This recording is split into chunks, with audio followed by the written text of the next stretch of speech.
Hello, hi, welcome to Crystal Physics. Today we are going to see the important topic. The lesson name it is thermodynamics in the 8 marks question, very important. So Carnot engine and reversible irreversible process.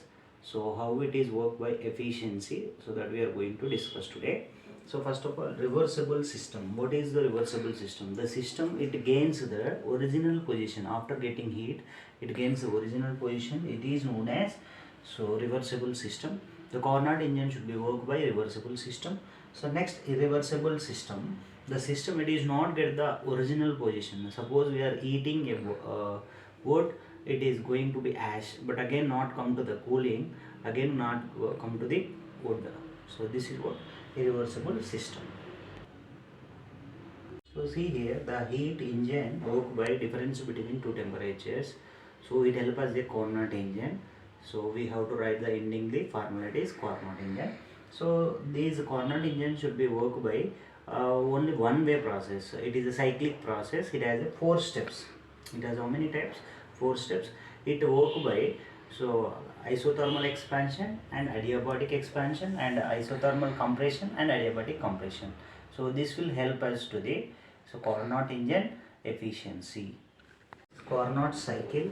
So Carnot engine explained by Carnot cycle. So first of all, we have to take isothermal expansion. First of all, we have to take isothermal expansion. When we give a heat to supply to the system, it convert as a adiabatic expansion. That adiabatic, after it is going to isothermal compression. Then after adiabatic compression, finally we have to get a total work done of the system, that we are going to find it by cyclic nature. This is called Carnot cycle. In Carnot engine, the first cyclic expansion, here isothermal expansion. So see this, the system gains the heat energy for n moles of gas.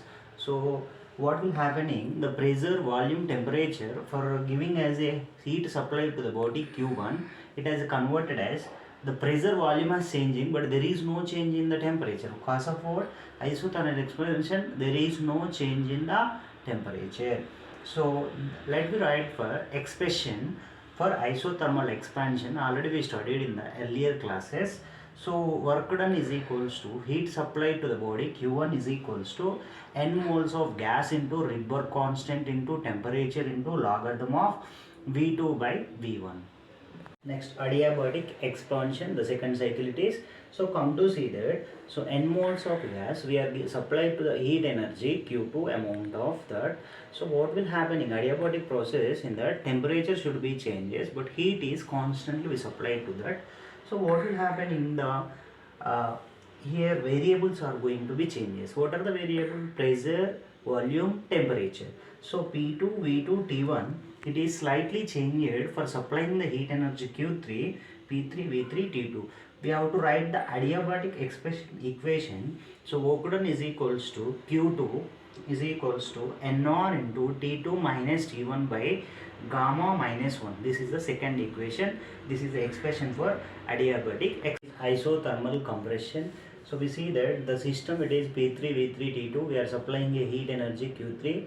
Then here no change in the temperature, but change in the two variables, that are the pressure and volume.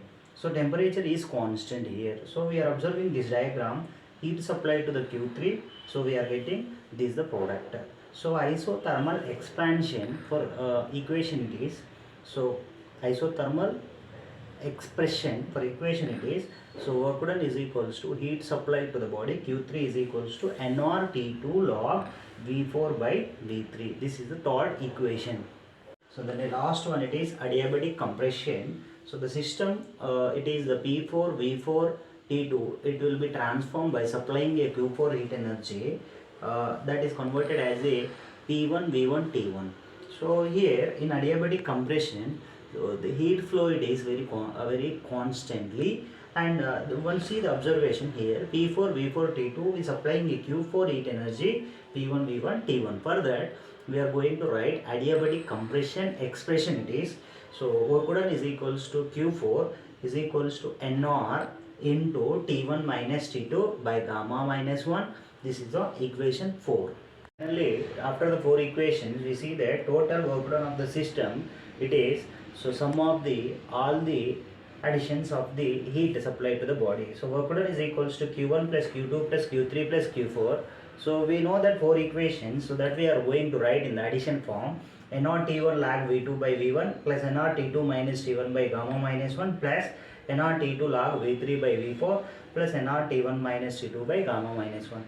So when we are doing this, so slightly taking the minus common from this NRT2 minus 1 and NRT2 minus 1. This both we are going to be cancelled. So leftover terms is NRT1 log V2 by V1. So another one it is NRT2 minus NRT2 log V4 by V3. By seeing this equation, so let me write total work done of a heat engine of the Carnot engine. It is Q1 minus Q3. We have to see that Carnot engine efficiency, that is neta, we are showing by which letter? Neta, that is equals to work done by heat supply to the system, that is the first time heat supply to the system we have to take in here, that is Q1. So total work done of the heat engine it is Q1 minus Q3, yes. So just now we discussed Q1 minus Q3 by Q1. So let me take it as a Q1 as the common for here, Q1 by Q1 minus Q3 by Q1. Q1 it is going to be cancelled. So 1 minus Q3 by Q1. So let me write the equations NR T2 log V4 by V3, NR T1 log V2 by V1. Here NR both are going to be cancelled. So when we see that but adiabatic process we having the one equation T V gamma minus 1 is equals to constant. From that we can write V4 by V3 equal to Vt by V1. Here just now we see that adiabatic process concept from that V4 by V3 equal to V2 by V1. So that's why V2 by V1 I am erasing. So in that place V4 by V3 I written here. So log V4 by V3, log V4 by V3 cancelling. So leftover terms is, so neta is equals to 1 minus T2 by T1. So this is the Carnot engine efficiency formula. Thank you.